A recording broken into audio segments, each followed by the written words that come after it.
క్రీస్తునందున్న ప్రియులకు ప్రేమతో వందనాలు తెలియజేయుచున్నాను. నవంబర్ నెల 24వ తేదీ 2024. ఈరోజు దేవుడు మనకు చేస్తున్న వాగ్దానం ఏమిటనగా, యోబు గ్రంథము 37వ అధ్యాయము 5వ వచనం.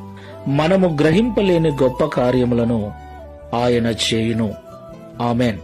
నా ప్రియమైన సహోదరి సహోదరులారా, ఎంత ప్రార్థనాపరులమైనప్పటికీ, ఆత్మీయమైన స్థితిలో ఎంత ఎదిగినప్పటికీ, వాక్యము ఎంతగా తెలిసినప్పటికీ, ఈ లోకంలో జీవిస్తున్న మనము కొన్నిసార్లు నిరాశలకు గురవుతూ ఉంటాం, నిస్సహాయత స్థితిలోకి వెళ్లిపోతూ ఉంటాం.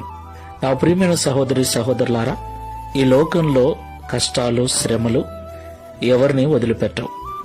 నిందలు, అవమానాలు క్రైస్తవులకు కూడా వస్తాయి. ఈ లోకంలో దేవుని బిడలుగా జీవిస్తున్న మనము వీటన్నిటినీ అనుభవించవలసి ఉంది. అయితే కొన్నిసార్లు ఎంత